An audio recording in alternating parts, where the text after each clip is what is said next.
Vous êtes toujours sur la CISM 89.3 FM sur Montréal. Merci à nos amis de l'émission des Wok et des Pamures qui me cèdent l'antenne à l'instant. Rapide coup d'œil à l'horloge, il est midi passé de quelques poussières de secondes. L'émission que vous écoutez à présent est Accent du Sud. L'objectif du programme est de donner à entendre les acteurs du Sud, résidents ou de passage dans notre belle ville de Montréal. Il peut également arriver que je donne la parole à des acteurs du Nord, des acteurs qui ont quelque chose de pertinent à dire sur les enjeux du Sud. Beaucoup plus rarement, il m'arrive moi-même de prendre la parole pour donner mon point de vue sur des questions d'actualité scientifique. Aujourd'hui, je parle d'un sujet explosif au sens propre comme au sens figuré. Je parle de la plus récente phase de la guerre Israël-Palestine en cours dans la bande de Gaza. Vous l'avez sans doute entendu dans l'actualité ces derniers jours. Des appels au cessez-le-feu se multiplient à l'endroit du gouvernement israélien qui poursuit des bombardements dans l'enclave palestinienne et des hôpitaux et des écoles sont prises pour cible. Lundi, le gouvernement du Hamas a fait état d'un nouveau bilan de 13 300 morts, alors que le gouvernement israélien se refuse à toute initiative en faveur d'un apaisement. Les militants pour la paix appellent les gouvernements alliés à Israël à faire pression sur l'État hébreu. Au Canada, par exemple, 52 élus de la Colombie-Britannique ont exhorté le gouvernement fédéral d'appeler à un cessez-le-feu dans la bande de Gaza, un appel déjà lancé par plusieurs organisations de la société civile, y compris ici chez nous, au Québec, à Montréal. C'est le cas du Centre Justice et Foi, le centre de recherche affilié à l'Église catholique, a signé un communiqué il y a quelques jours qui demande explicitement au Canada d'exiger un cessez-le-feu immédiat et de cesser d'appuyer la campagne génocidaire, c'est leur mot, de l'État d'Israël. Je reçois deux responsables du Centre Justice et Foi pour parler de ce communiqué et plus largement des enjeux de l'appel à une cessation des hostilités dans la bande de Gaza. Il s'agit d'Emiliano Arpin Simonetti et de Mouloud Idir. Bonjour Mouloud. Bonjour William, oui, je travaille donc au sein du Centre Justice et Foi depuis 2006. Voilà, donc j'ai commencé dans un poste de communication et à la recherche. Au départ, on organisait des activités publiques et tout. Depuis 2010, je coordonne un secteur d'activité qui s'appelle Vivre Ensemble, qui s'intéresse aux questions du pluralisme, les questions migratoires, les questions de l'asile, tout ça. Et voilà, donc c'est ça que je fais. Et puis, je coordonne ce secteur avec une collègue qui s'appelle Elodie Kobena. Je suis également dans ce studio avec Emiliano Arpin Simonetti. Bonjour. Bonjour. Oui, ben moi, pour ma part, je suis le coordonnateur des communications du Centre Justice et Foi, où j'ai travaillé aussi pendant une dizaine d'années à titre d'éditeur-rédacteur au sein de l'équipe de la revue Relations, qui est produite par le Centre. Une revue qui est d'analyse sociale critique, là, qui se penche sur différents sujets de société, que ce soit local ou international aussi. Là. Voilà. Et... Le Centre Justice et Foi fait quoi? Oui, le centre est c'est un centre d'analyse sociale critique. C'est c'est un centre d'analyse sociale et de réflexion, de recherche qui analyse les grands enjeux de société et dans une perspective de lutte contre les injustices, dans une perspective de justice sociale, justice environnementale, justice raciale même. À travers différents secteurs, différentes publications puis différentes activités qu'il organise. C'est un centre qui est fondé puis soutenu par les Jésuites du Québec, qui a été fondé en 1983, qui fête cette année 40 ans d'existence. Et voilà, c'est ça. Il y a différents secteurs, dont le secteur Vivre Ensemble que coordonne mon collègue Mouloud Idir. Il y a le secteur de la revue Relations. Il y a un secteur qui est un projet qui s'appelle le projet de l'avenir du christianisme social, qui se penche un peu sur l'histoire et l'avenir de cette mouvance sociale chrétienne au Québec, là, qui analyse ses rapports dans les luttes sociales aussi. Là. Ses apports aussi, ses apports aux luttes sociales du Québec. Accent du Sud, vous le savez, c'est de la bonne, voire de la très bonne musique originaire du Sud. De la musique palestinienne à l'honneur, Bella Ciao, version palestinienne du Jafra Palestine, On October 70th, un hymne du Parti communiste palestinien, Palestine is Calling de Gard Hewitt. Commençons tout de suite par Rachid Asseyaki qui chante Et Song for Gaza. Vous écoutez Accent du Sud sur la CISM. Mes invités sont Mouloud Idir et Emiliano Arpin Simonetti du Centre Justice et Foi de Montréal. La devise de l'émission reste la même, Accent du Sud, nous pensons autrement. Je suis William Baïha, bienvenue.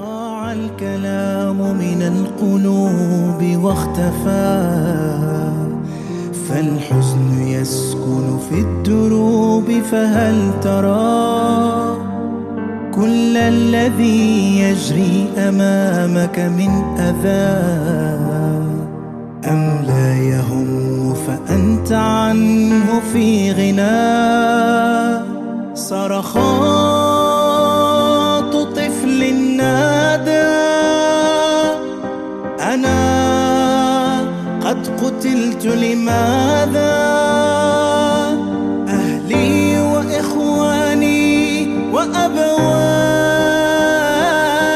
كل تحت الحطام تهادى سلام. Et Son for Gaza de Rachid Asseyaki sur la CISM 89.3 FM. L'émission à l'écoute et Accent du Sud. Aujourd'hui, je reçois Emiliano Arpin Simonetti et Mouloud Idir du Centre Justice et Foi de Montréal pour discuter de l'urgence d'un cessez-le-feu à Gaza et surtout du rôle que le gouvernement canadien peut jouer pour faciliter la fin des bombardements israéliens sur le territoire palestinien. Le Premier ministre du Canada, Justin Trudeau, a d'ores et déjà lancé un appel à la retenue à l'endroit du gouvernement de Benjamin Netanyahou. Mais est-ce que cet appel correspond, et je m'adresse à Idir, est-ce que cet appel correspond à l'appel que vous avez lancé? Bon, sa demande, c'était pour la retenue, mais bon, c'était pas une exigence très affirmée, c'était pas une injonction à l'égard d'Israël. Tout ce que je peux dire, tout simplement, c'est que par rapport au début, donc post-7 octobre, il y a quand même un basculement dans l'opinion publique sur le plan humanitaire, sur le plan de la conscience collective. Il y a quand même une mobilisation citoyenne de plus en plus qui se manifeste. On voit bien qu'Israël ne gagne pas tout à fait la bataille de l'opinion publique du fait que justement nous sommes de plus en plus exposés à la réalité des violences de l'État israélien. Donc je pense que les autorités canadiennes essayent d'ajuster leur curseur. Ils voient bien que le soutien conditionnel peut conduire à un désaveu électoral. Il conduit d'abord à un désaveu au niveau des consciences morales, au niveau de la population. Donc le Premier ministre Justin Trudeau évolue un petit peu dans son curseur discursif par rapport au premier jour. Mais pour l'essentiel, le Canada demeure un grand allié à la fois des États-Unis et surtout d'Israël. Ça, pour le moment, il n'y a pas véritablement de parti pris canadien en faveur d'une véritable solution conforme justement à la question du droit humanitaire, du droit de la guerre et plus largement du droit international, qui est l'esprit en tout cas du communiqué que nous avons publié. Le cessez-le-feu qui est demandé, est-ce que, je commence par là, Emiliano, tu vas prendre la parole maintenant, est-ce que le cessez-le-feu est vraiment dans les moyens du Canada? Est-ce que le Canada a les moyens de cette politique-là internationale de faire entendre raison à Israël? Qu'est-ce qui vous fait croire que le Canada pourrait faire entendre raison à l'État d'Israël? C'est une vaste question que mon collègue Mouloud pourra élaborer davantage, lui qui suit peut-être plus ces questions-là que moi de plus près.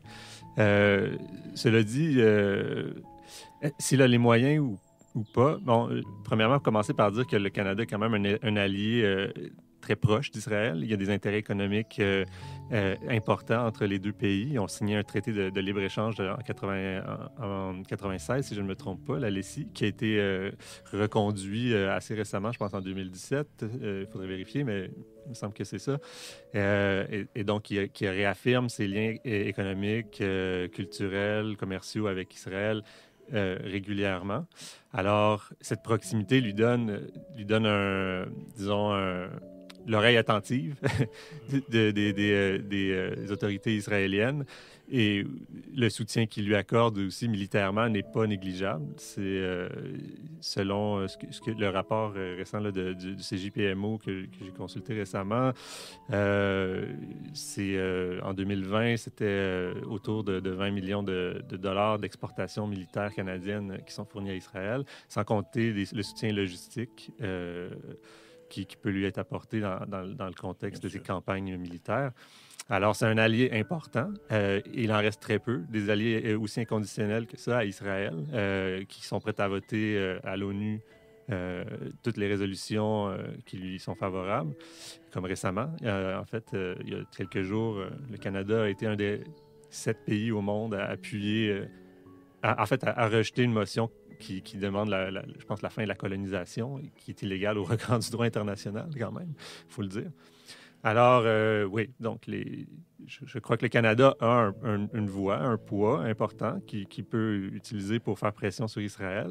Et comme citoyen canadien, c'est notre devoir de l'interpeller sur cette question, un devoir moral.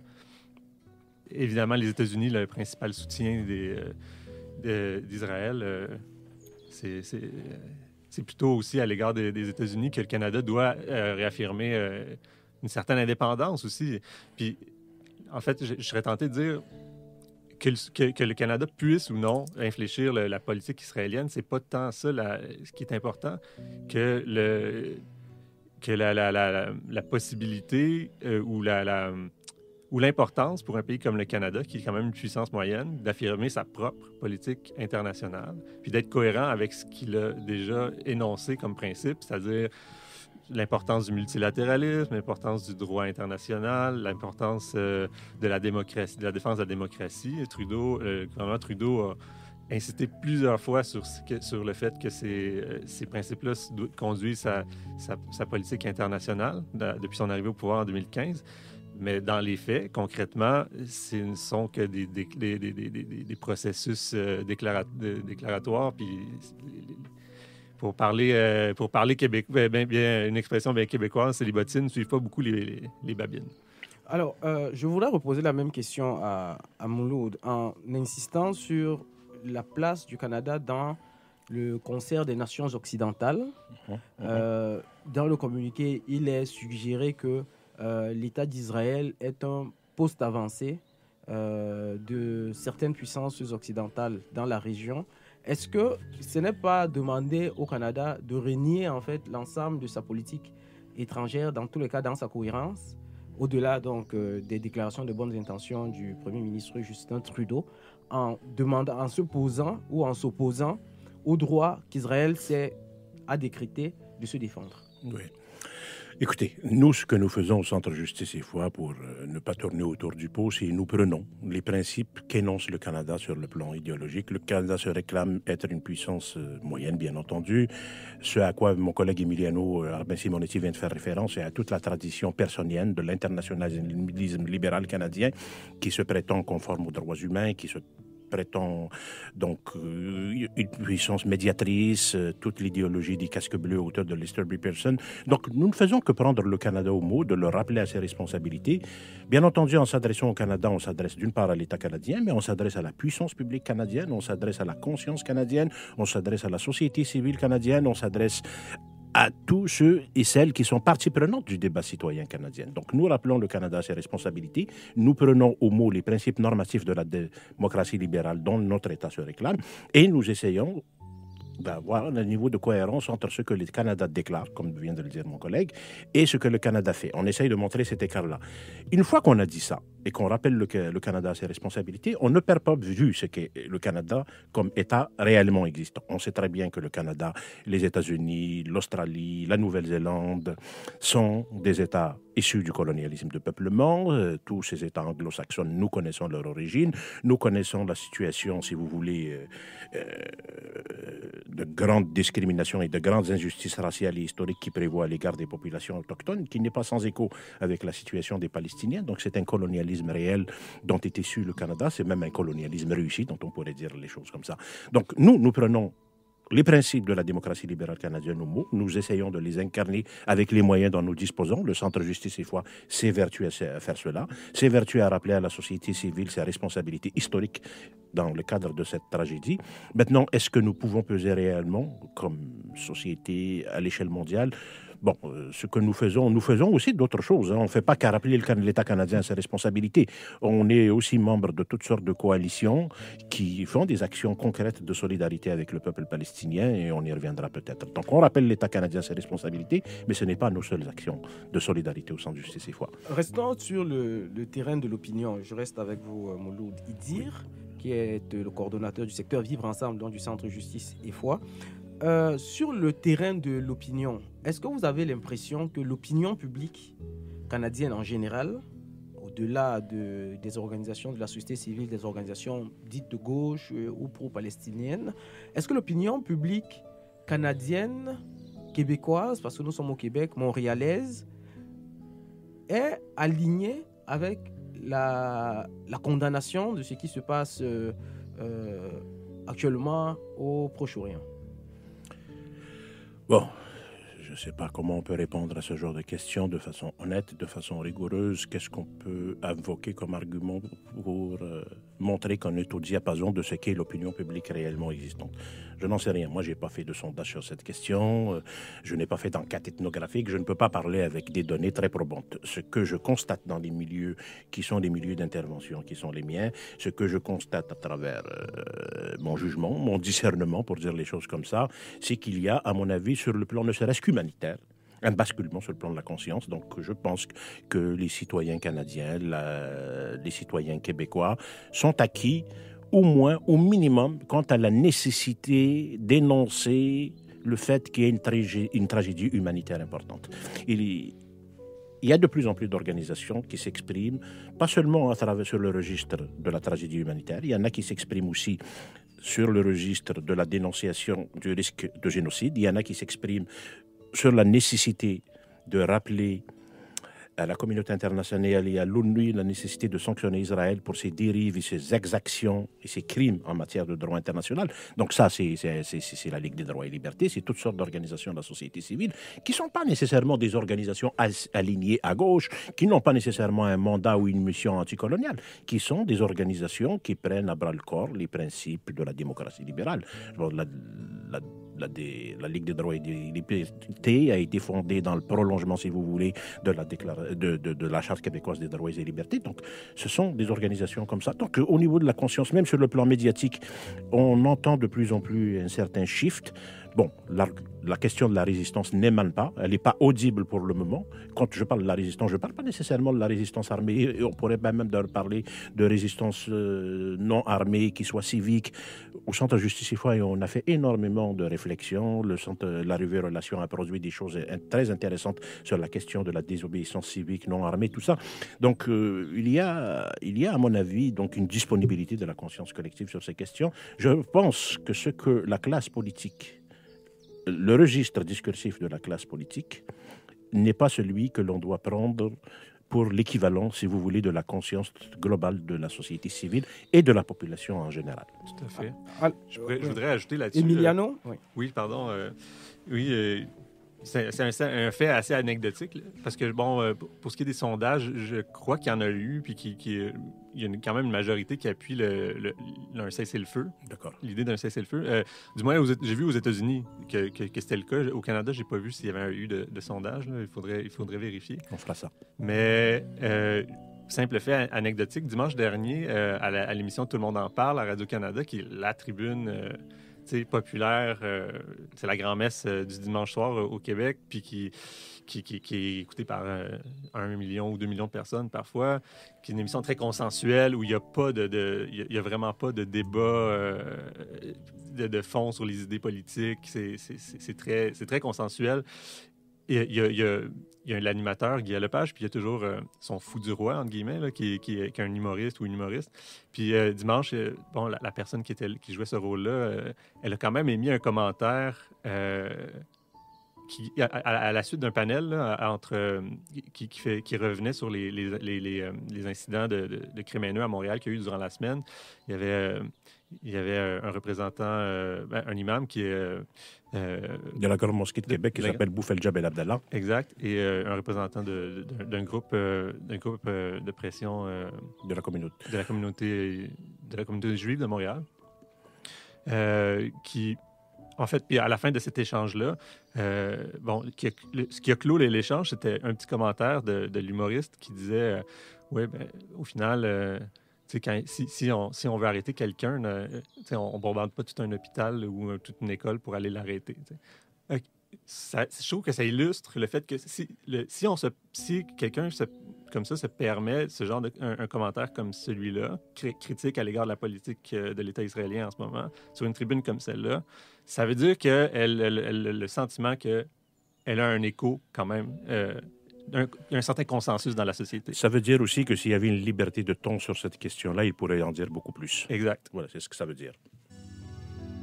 بلد السلام أرض الأديان كنا بنعيش مبسوطين في أمان صحيت الإيد وطني محتل سرقوا الأرض قتلوا الأحلام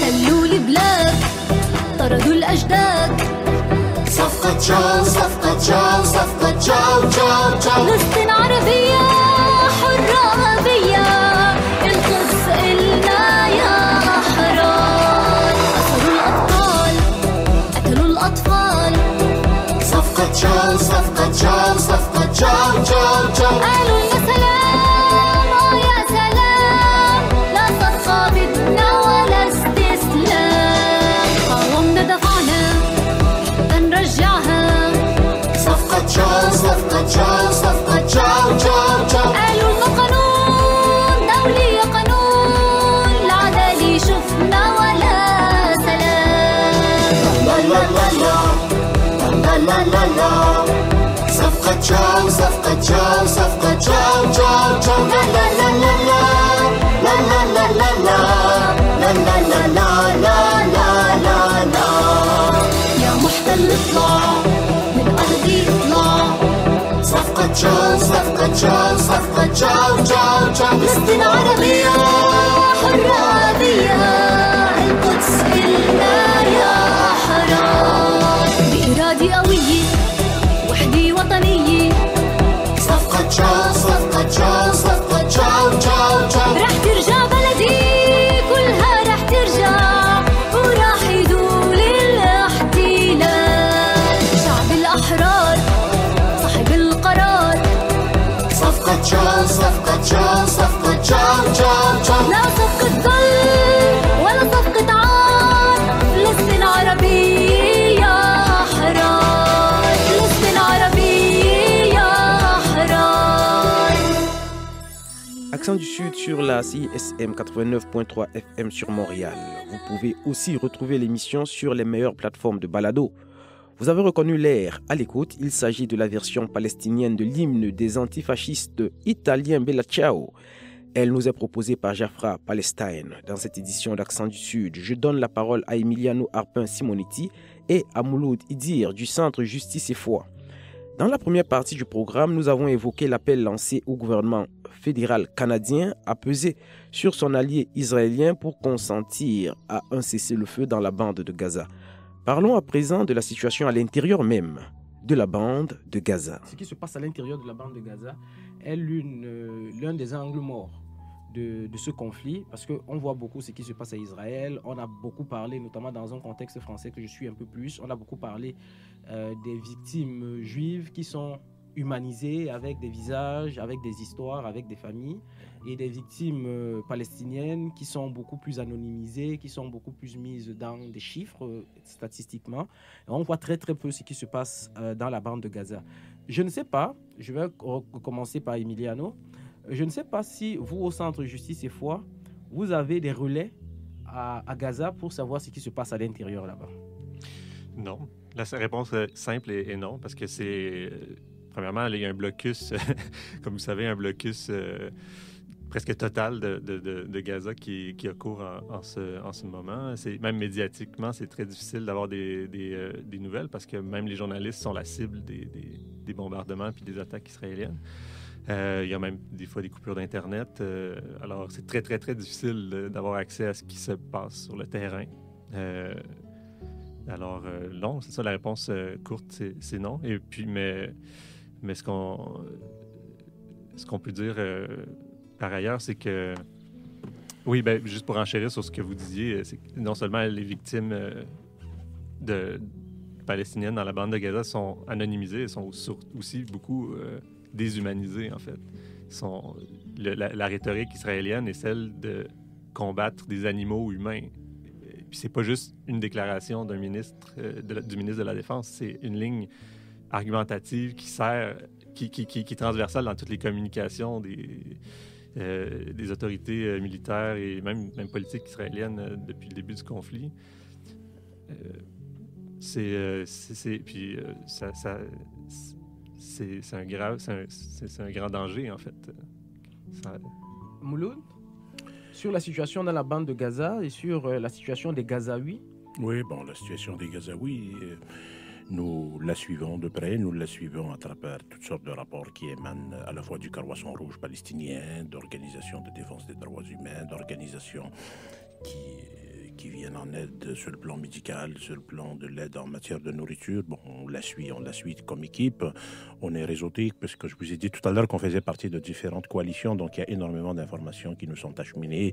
On est abonné à toutes sortes d'infolettres. Et puis personnellement, à l'échelle individuelle, nous connaissons tous des gens qui connaissent des gens. Donc le tragique de la situation, je pense qu'on n'a pas besoin de le plaider. On voit très bien que c'est un anéantissement total que vise Israël, privé d'électricité, privé d'eau, privé des choses les plus banales, si vous voulez. Donc, c'est une situation qui est tragique. Je ne sais pas quoi dire, mais ce qu'il faut dire tout simplement, c'est qu'il y a un blocus qu'il faut rappeler, qui remonte à très loin, il a été institué par Israël tout de suite après l'élection du Hamas en 2006. C'est un blocus illégal, maintes fois dénoncé, maintes fois, si vous voulez, ramené devant la justice. Malheureusement, Israël continue à jouir d'une impunité sur le plan international, qui fait que ce blocus est maintenu. Quoi qu'il en soit, donc sur ce plan-là, c'est une situation tragique, mais le tragique de la situation palestinienne n'est pas réductible à Gaza post-7 octobre. Il était déjà antérieur, mais il est aussi plus généralisé à l'échelle palestinienne, puisque d'autres entités ou d'autres territoires qui sont sous colonisation ou sous occupation vivent aussi des situations tragiques, bon, bien entendu de façon différenciée. Donc c'est le lot, hein. C'est un invariant, si vous voulez, cette situation tragique pour les Palestiniens, et ce depuis très longtemps. Quant à la déshumanisation des Palestiniens, elle opère grâce à l'islamophobie ambiante, finalement, qui permet à Israël de jouir d'un droit au racisme, d'un droit au crime, de se soustraire à la légalité internationale. Et cette impunité-là ne peut pas durer. Mais moi, je pense que le contexte géopolitique international ne joue pas à l'avenir en faveur d'Israël, pas plus qu'il ne joue à la faveur de ses protecteurs qui sont ceux de l'axe de l'OTAN. Pour le moment, il n'y a pas véritablement, sur le plan géopolitique, quelque chose qui peut faire réfléchir à court terme, selon ma lecture, le soutien inconditionnel dont bénéficie Israël, mais à long terme, c'est voué à l'échec pour Israël, tout ça. Justement, je voudrais renchérir sur la conversation qu'on avait tout à l'heure dans la première partie, pour revenir à la responsabilité du Canada. Qu'est-ce que le Canada, à votre avis, là je pose la question aux citoyens, mais également à l'intellectuel, qu'est-ce que le Canada peut faire concrètement sur la situation des Palestiniens aujourd'hui, dans la bande de Gaza et ailleurs? Il y avait un article ce matin dans le journal Le Devoir de Rachad Antonius, qui est une personne que je respecte sur le plan intellectuel et qui, en tout cas, qui a accès à des tribunes importantes au sein du Devoir, qui est une réplique au journaliste Christian Rioux, qui faisait le travail que je disais tout à l'heure que nous faisons en partie nous-mêmes au Centre Justice et Foi, de rappeler le Canada à ses responsabilités et de prendre au mot les principes dont se réclame le Canada. Je n'ai pas eu la présence d'esprit d'imprimer le texte de Rachad Antonius, mais il ne faisait que citer des éléments de la position canadienne officielle sur le site d'Affaires mondiales Canada par rapport aux frontières de 67, par exemple, par rapport à des condamnations de l'extensionnisme d'occupation israélien. Donc le Canada est lui-même illégal vis-à-vis des principes qu'il prétend annoncer. Mais le problème, c'est que cette complaisance, ce double discours ou cette hypocrisie canadienne, on pourra employer les termes que l'on veut, la majorité de la population ne le sait pas. Et les journalistes, ces informations-là leur sont accessibles pour le moment. On se demande la question pourquoi les journalistes ne font même pas ce minimum qui consiste à dire voilà, la position canadienne, c'est les frontières de 67, c'est la légitimité d'un État palestinien. On voudrait que les journalistes ramènent ne serait-ce que le débat sur ces éléments-là. Donc on rappelle le Canada à ses responsabilités, on prend au mot des éléments qui sont sur son site internet et malheureusement il y a quelque chose qui se passe là, il y a une métamorphose qui fait en sorte que le fait que le Canada déroge à des positions qu'il a officiellement et par écrit, c'est devenu normal, voilà. Et ça, c'est toute l'idéologie de la lutte au terrorisme, ce terme galvaudé depuis longtemps, mais en tout cas depuis 2001 en Occident, le registre islamophobe, ce qui fait finalement que ce droit de tuer, cette impunité généralisée, c'est l'islamophobie, il faut le dire carrément. Mais Mouloud parlait, Emiliano, je me retourne vers toi. Mouloud parlait tout à l'heure. Vers Emiliano. Emiliano, je me retourne vers Emiliano, après avoir parlé avec Mouloud. Et Emiliano, Mouloud parlait tout à l'heure de l'islamophobie qui fait que c'est beaucoup plus simple de discréditer le Hamas, mais globalement toute la lutte palestinienne, parce qu'aujourd'hui, c'était déjà des guerres israélo-arabes, c'est passé israélo-palestinienne, maintenant on est Israël-Hamas, et Hamas est classé groupe terroriste. La question qui se pose, que je voudrais poser, je reste là dans le champ intellectuel, c'est de savoir si il y a encore une dimension politique dans le conflit. Est-ce qu'il y a une lecture politique qui est possible encore aujourd'hui sur la situation entre Israël et le monde arabe? C'est une très bonne question parce qu'en effet, la grille sécuritaire s'est imposée, dans le fond, depuis on va dire depuis 2001, en fait, depuis c'est ça, la campagne de ce qu'on appelle la guerre au terrorisme. Situation politique, ça dépend aussi comment on voit le politique. Peut-être Mouloud, qui est politologue, aura une réponse plus étoffée que la mienne, certainement. Il va aussi faire un commentaire là-dessus. Oui, c'est ça. Je peux répondre là-dessus. Oui, je pense que je laisserai Mouloud répondre. La question que vous posez, William, est-ce qu'on peut envisager la paix entre Israël et le monde arabe? Je suis surpris par la question, pour être honnête avec vous, William. Le problème, justement, on voit bien que les Palestiniens sont bien seuls. Quelle est la solidarité arabe avec la Palestine actuellement? Je parle au niveau étatique. Absolument aucune.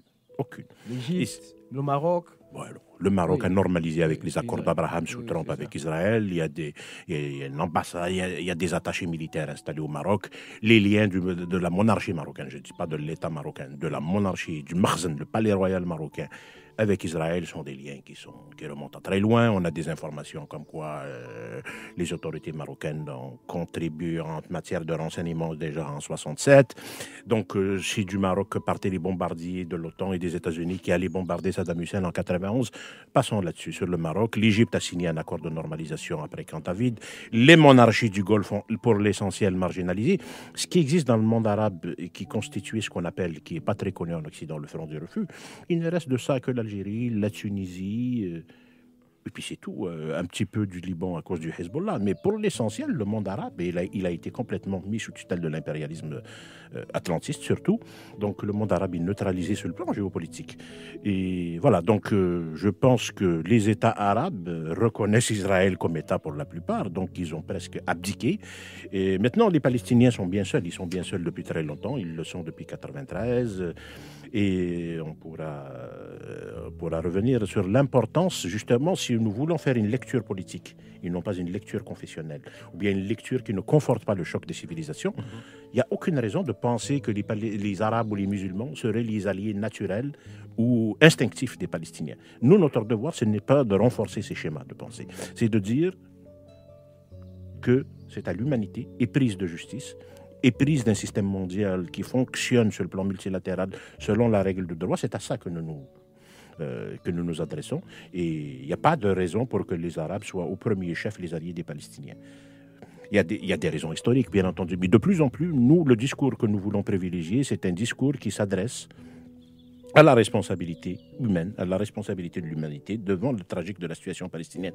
Il y a quand même quelque chose d'assez équivalent entre l'injustice à la situation palestinienne post-création d'Israël en 1948, la création de l'ONU en 1945, la création du droit international. Ni l'ONU, ni le droit international, qui sont contemporains de la création d'Israël, n'ont pu venir au secours du peuple palestinien. Donc la question palestinienne, de par la complexité, le tragique de sa situation, appelle aussi une remise en cause de l'ordre multilatéral post-1945.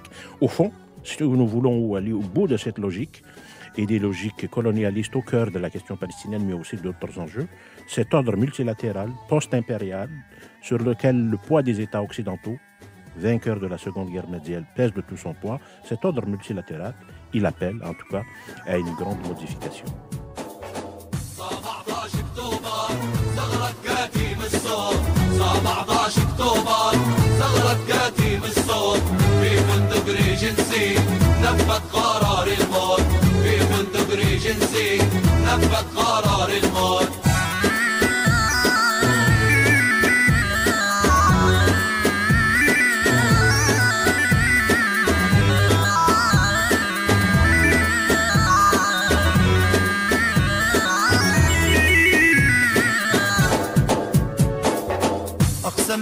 CSM 89.3 FM sur Montréal. Vous écoutez On October 70th, un hymne du Parti communiste palestinien qui commémore l'assassinat du général israélien Rehavam Zeevi le 17 octobre 2001. Rehavam Zeevi a été, pendant la deuxième moitié du XXe siècle, le commanditaire de plusieurs actes de guerre et attentats en Palestine et en Israël. Son assassinat est revendiqué par le Front populaire de libération de la Palestine. Ce type d'événement rend compte de la complexité de la situation en Cisjordanie. Aussi, après l'attaque du 7 octobre, est-il possible de quelque manière de justifier l'usage de la force par le Hamas?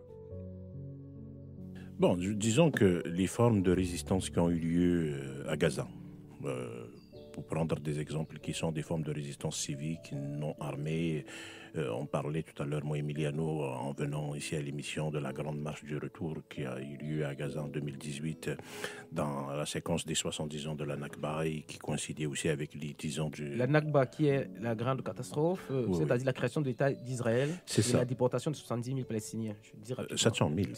700 000 Palestiniens, pardon. C'est une question de zéro, mais c'est important.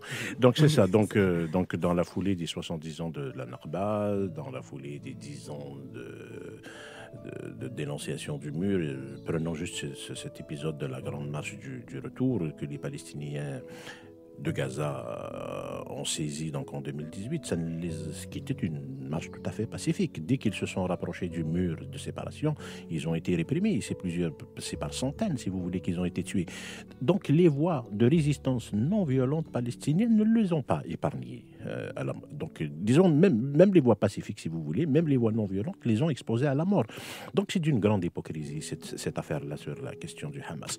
Si nous voulons aller plus loin sur la question du Hamas, bien entendu que la tuerie qui a été faite le 7 octobre, elle est à dénoncer, elle est horrible, ça nous attriste tous, ça nous déchire le cœur, les personnes qui ont été tuées. Bien entendu, cela dit, sur le Hamas, il y aura énormément de choses à dire, hein, au-delà de la phraséologie, de l'idéologie dominante, la création du Hamas, la façon dont il a été favorisé déjà dès les années 80, fin des années 80 déjà, à l'époque d'Ariel Sharon, pourquoi le Hamas a été favorisé comme association à caractère humanitaire et islamique dans le processus de division des fractions politiques palestiniennes. Donc il y a eu une véritable stratégie israélienne de briser les voies politiques palestiniennes en favorisant le Hamas, en espérant que le Hamas reste une organisation caritative par ailleurs.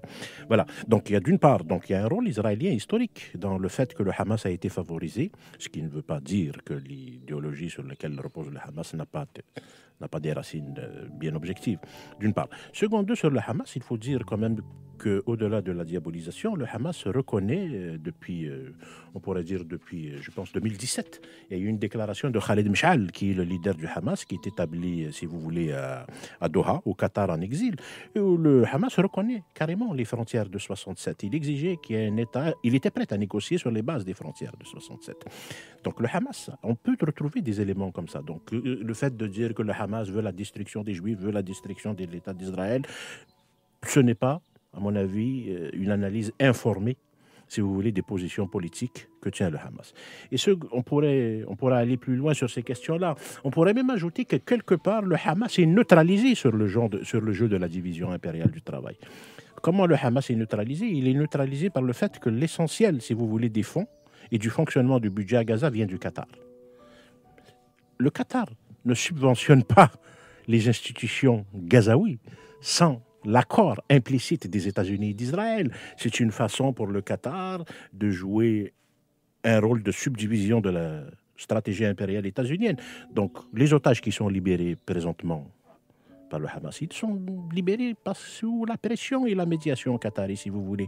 Donc, si nous voulions vraiment une solution autre que guerrière, il y a des canaux qu'Israël et les États-Unis, des canaux de communication, ils en ont plein à travers, pour accéder au Hamas et pour le ramener. Mais pour ça, ça prendrait une volonté de négociation réelle en vue d'une solution pacifique, parce que nous croyons à la paix, comme vous l'avez dit. Mais quand on dit que nous croyons à la paix, nous croyons à une paix juste. Pas une paix de reddition, pas une paix de soumission, ou pas, surtout même pas une paix des cimetières, ou une paix qui serait l'autre mot de la pacification, quoi. D'accord. Je voudrais maintenant qu'on parle de la communauté israélienne et juive de Montréal. Je ne sais pas si vous avez une démarche. Je vais peut-être passer la parole à Emiliano. Est-ce qu'il y a une démarche vers cette communauté-là, ici à Montréal? Et si oui, comment est-ce quelle réaction vous avez? Et sinon, pourquoi? Je vais répondre à ça. Voilà. Voilà. Bon, pour nous, la question de la lutte, je comprends bien l'implicite de votre question, c'est qu'est-ce que vous faites, vous qui êtes pour la solidarité palestinienne vis-à-vis de la question de l'antisémitisme. Nous, la question de l'antisémitisme, nous le combattons dans une optique de justice raciale. Là, je fais référence à des travaux qui sont ceux de la sociologue Alena Lentin, qui pense la question de la lutte à l'antisémitisme dans une stratégie, dans une optique, si vous voulez, anticoloniale, et non pas de singularisation de ce type de racisme que serait l'antisémitisme par rapport aux autres types d'injustice raciale. Donc, notre optique, c'est la lutte à l'antisémitisme, qui est une lutte réelle de laquelle nous nous solidarisons, et nous serons toujours solidaires des groupes qui posent la nécessité de lutter contre l'antisémitisme de façon résolue et de façon sincère. Maintenant, de ramener cette question-là dans le contexte actuel, il y a un risque. Moi, pourquoi je le dis? Parce que moi, je ne parle pas vraiment directement de l'antisémitisme, mais au lendemain du 7 octobre, donc le 7, le 8, le 9, et puis les jours qui ont suivi, dans les médias canadiens, il y avait beaucoup de reportages, notamment ici à Montréal, à Outremont et Tessera, auprès des populations, par exemple, israéliennes ou juives. Vous voulez dire juives plutôt? Non, je dis israéliennes et juives. Pourquoi? Parce que Israélo-canadiens. Oui, il y a des personnes qui ont perdu des proches. Ah oui, bien sûr. Dans ces massacres qui ont été commis donc le 7, qui étaient présents dans les festivals, etc., qui sont des Montréalais, des Canadiens, mais qui sont également soit de confession juive, soit israéliens, soit les deux. Parfois, la frontière n'est pas toujours claire. Donc, en fait, c'est dans ce sens-là, parce qu'il y a des personnes qui sont touchés dans leur propre corps, dans leur propre famille, qui ont perdu des personnes directement, et qui peuvent se dire, vengeance pour vengeance, vengeons-nous. Et donc, un État qui dit qu'on se venge, tant mieux. Et donc, c'est plus ces personnes-là, c'est moins dans le débat interne, en fait, dans la société canadienne, que dans la projection que ces personnes qui sont à la fois d'ici et d'ailleurs, qui sont dans une posture un peu de migrants, et qui ont donc des intérêts dans ce conflit, et qui voudraient absolument que justice soit faite, même si c'est par vengeance. Est-ce que ces personnes-là, vous les entendez aussi? C'est ça la question. Il n'y a pas de raison qu'on ne les entende pas. Bien entendu, il n'y a pas de raison qu'on ne les entende pas, tant et aussi longtemps que leurs souffrances se manifestent dans des modalités qui sont ceux de la justice, qui sont ceux d'une enquête de droit, qui sont ceux de la condamnation de l'illégalité, si vous voulez, du fait de s'en prendre à des civils. Il n'y a pas de raison qu'on ne les entende pas. Nous connaissons aussi des gens qui sont concitoyens de la communauté juive qui vivent ce deuil de façon importante, mais qui sont aussi des membres de la communauté juive qui sont antisionistes. Tout à fait. Voilà, donc il y a des gens qui portent cette douleur, et les membres de la communauté juive qui portent cette douleur ne sont pas que des membres de la communauté juive inconditionnellement soumis à Israël. Il y a des gens qui portent cette douleur et qui ne sont pas dans une logique, si vous voulez, belliciste, ou qui ne sont pas dans une logique de négation de la légitimité des droits palestiniens. Nous connaissons ces gens-là, nous respectons leur douleur, mais nous connaissons énormément de juifs également qui sont éprouvés par le tragique de la situation, mais qui sont tout de même antisionistes, qui sont les voix juives pour la paix, Independent Jewish Voices, voilà. Donc c'est peut-être recadré dans cette perspective-là, et voilà, donc c'est ça le niveau de complexité qu'il faut. Emiliano? Oui, ben en fait, c'est tout à fait... Je vais dans le même sens que Mouloud, là, tout à fait. Il y a un enjeu d'antisionisme qu'il faut intégrer. Ah oui, ben tout à fait. Oui, puis justement, on est en contact avec, c'est ça, différents groupes qui en particulier Voix juive indépendante, mais il y en a d'autres, ou des personnes aussi. Il y a le professeur Jacob Rapkin qui a écrit un livre sur l'opposition juive au sionisme aussi, qu'on peut consulter sur ces questions-là qui sont très qui a une perspective très intéressante. Et puis aux États-Unis, il y a énormément de mobilisation de membres de la jeunesse juive états-unienne qui ont pris d'assaut le Capitole, qui se mobilisent aux États-Unis face au soutien inconditionnel qu'apportent les États-Unis à Israël. On ne peut pas dire que ces juifs-là ne sont pas éprouvés, qu'ils ne vivent pas le deuil. Ils ont tous la famille. Mais leur passion triste ne sont pas canalisés dans une logique de vengeance absolue. Ils essayent si vous voulez, de canaliser le deuil. Il y a des réflexions très intéressantes d'une éminente philosophe juive américaine, justement, qui est Judith Butler, qui pense la question du deuil, qui pense la question des vies mutilées, qui essaie de réfléchir ce qu'elle appelle les vies qui méritent d'être pleurées, et qui réfléchit des solutions politiques dans une optique de justice, dans une optique d'égalité. Donc ce travail, il est fait depuis longtemps sur le plan intellectuel, sur le plan de la société civile, et tous ces juifs américains critiques du sionisme qui manifestent devant le Capitole, qui manifestent aux États-Unis, c'est des juifs qui éprouvent la douleur des attentats, si vous voulez, du geste qui a été commis à l'égard de personnes... bref, vous connaissez la situation du 7 octobre. Juste pour dire ça, ceux qui affichent une pulsion de vengeance et de destruction, je me demande à quel point ce sont vraiment des victimes, en fait, des attentats ou d'autres attaques commises par le Hamas par le passé. Parce que justement, le fait de souffrir une perte, de vivre un deuil comme celui-là, ça nous pousse à prendre compte, à tenir compte de notre humanité puis de celle de notre vulnérabilité. Et puis, en tout cas, j'ai l'impression, c'est très personnel, mais que c'est davantage les élites politiques ou les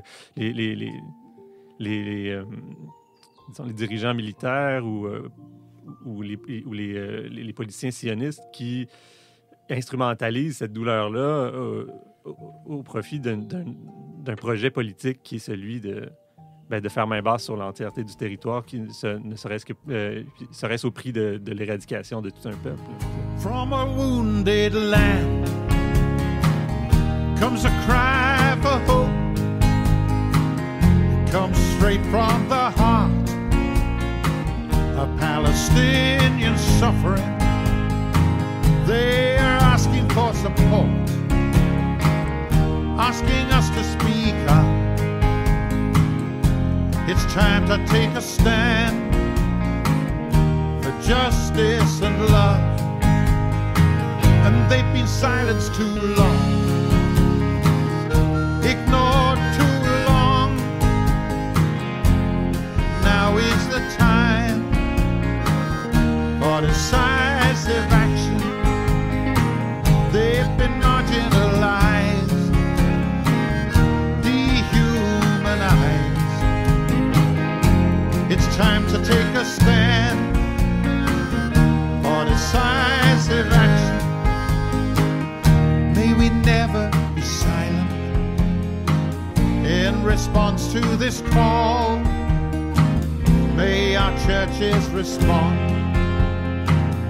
to the cry for hope. May we all raise our voices action today. Let's end the occupation. Let justice lead the way. It's a Palestine, East Colline de Garde et 8 sur la CISM 89.3 FM sur Montréal. Vous écoutez les accents du Sud. Mes invités sont Emiliano Arpin Simonetti et Mouloud Idir du Centre Justice et Foi. Nous discutons depuis le début du programme de la nécessité pour le gouvernement fédéral canadien d'appeler son allié israélien à cesser le feu dans la bande de Gaza où presque 14 000 Palestiniens, majoritairement des enfants, perdent la vie sous le coup des bombes. Le Centre Justice et Foi s'est directement adressé au gouvernement fédéral pour lui demander un cessez-le-feu immédiat. Cela est cohérent, entendu que le fédéral a la charge de la politique étrangère du Canada. Mais il y a aussi le gouvernement provincial du Québec qui entretient d'importantes relations avec Israël, alors que le site officiel du gouvernement du Québec indique qu'il existe de nombreuses affinités entre les deux sociétés. On a parlé tout à l'heure de colonialisme, de peuplement. C'est la première idée qui m'est venue à l'esprit. Qu'est-ce que vous attendriez du gouvernement provincial, des entreprises provinciales, des médias provinciaux montréalais dans ce conflit qui se déroule actuellement au Proche-Orient? Nous, on a bien pris acte du fait que C'est Mouloud qui parle. Oui, on a bien pris acte du fait que le Québec allait normaliser de façon explicite ses relations avec Israël. Il y avait un bureau du Québec qui allait ouvrir à Tel Aviv et Martine Biron se préparait justement à partir en Israël. Les événements post-7 octobre ont fait en sorte que ces choses-là ont été différées, au même titre que la normalisation d'Israël avec l'Arabie Saoudite qui a été mise sous le boisseau. Donc, c'est depuis longtemps. Donc, la position du Québec, ou en tout cas de certaines franges du nationalisme québécois à l'égard de la situation en Palestine, n'a pas toujours été celle que prennent les élites actuellement. Je rappelle qu'il a déjà existé une période où le Parti québécois a invité à son congrès des membres de l'Organisation de la libération de la Palestine. Donc bien entendu, il y a eu un tournant au sein du nationalisme québécois de certaines franges, en tout cas de ce parti pris pro-israélien, donc nous le regrettons. Par ailleurs, ce que nous faisons, en tout cas au Centre Justice et Foi, et les éléments sur lesquels nous essayons de pointer la responsabilité québécoise, pas tellement de l'État, mais de certaines institutions structurantes, si vous voulez, de la société québécoise. Il y a eu une campagne importante au sein de la coalition BDS Québec, dont nous sommes membres depuis très longtemps. Une campagne justement pour qu'elle se désinvestisse d'un fonds d'investissement important qui était Allied Universel, donc qui est un fonds de l'industrie sécuritaire qui contribue justement à la répression des personnes palestiniennes. Il y a eu dans le passé une campagne importante à l'égard d'Hydro-Québec, justement pour des contrats qu'elle signait avec justement des autorités israéliennes, dont des exactions étaient avérées. Il y a des campagnes également de sensibilisation pour rappeler les universités, notamment l'Université de Montréal, à ses responsabilités historiques en matière de partenariat universitaire, donc toujours dans la logique qui sont celles du boycott des désinvestissements et des sanctions. Donc si les gens vont voir la liste, le site internet de BDS Québec, ils pourront, si vous voulez, s'enquérir, si vous voulez, des campagnes de sensibilisation qui sont adressées aux institutions québécoises, dans lesquelles nous rappelons les institutions québécoises à leurs responsabilités en termes de conséquences de la logique partenariale et de la complaisance à l'égard de l'État d'Israël. Ça existe, nous l'avons fait, je viens de donner quelques exemples et nous allons continuer à le faire. Et puis donc, je rappelle que BDS est un mouvement qui émane d'un appel de la société civile palestinienne depuis 2005. Donc c'est une action véritablement citoyenne, conforme au droit, à la liberté d'association, à la liberté d'expression, et qui est non violente. Mais qui ne la soustrait pas à des accusations d'antisémitisme. Et espérons qu'on ne sera pas exposé du fait d'être soutien de BDS à la criminalisation ultérieurement, mais on ne doit pas perdre ça de vue, c'est quelque chose qui est possible. Exact. Ça, c'est une autre des choses qu'on souhaite demander, ou en tout cas mettre de l'avant, comme on le faisait dans le communiqué, qu'on souhaite demander aux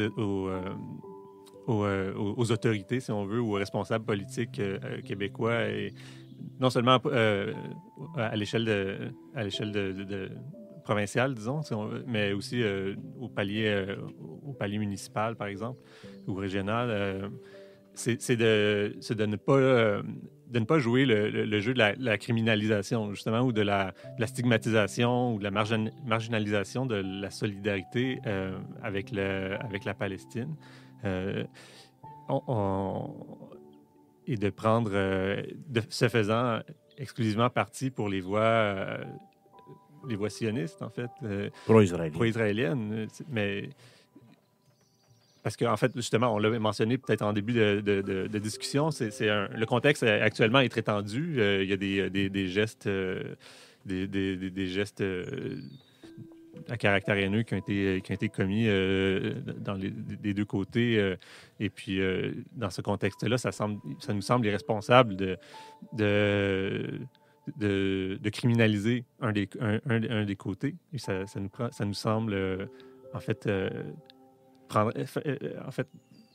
prendre implicitement parti pour l'autre, de ce faisant. Je voudrais juste ajouter un élément, parce que vous parliez du Hamas et de son idéologie tout à l'heure. J'ai fait un petit registre là de quelques ministres qui appartiennent à des mouvements de droite radicale et d'extrême droite du gouvernement Netanyahou, parce que c'est quand même un gouvernement très à droite et composé d'éléments d'extrême droite que le Canada soutient. Malheureusement, les Palestiniens et les pays qui se solidarisent des droits des Palestiniens n'ont pas les moyens sur le plan géopolitique pour les déclarer comme terroristes ou sanguinaires. Je pense à Bezalel Smotrich du Parti sioniste religieux qui est au ministère de la Défense et des Finances. Je pense à quelqu'un comme Amihai Eliyahu qui est ministre de Jérusalem et du Patrimoine, qui appartient à un parti comme Otzama Yehudit, qui est Force Juive, qui est un parti de droite radicale. Je pense à Itamar Ben-Gvir, le ministre de la Sécurité nationale, qui est un parti d'extrême droite avéré. Donc, c'est de ça que le Canada se solidarise. Il ne se solidarise pas de sionistes de gauche, il ne se solidarise pas de Yitzhak Rabin, il ne se solidarise pas de Shimon Peres. Le Canada est partie prenante d'une politique sanguinaire de l'État israélien, pas seulement post-7 octobre, déjà bien avant, et d'un gouvernement de droite radicale et d'extrême droite. Ça mérite d'être dit.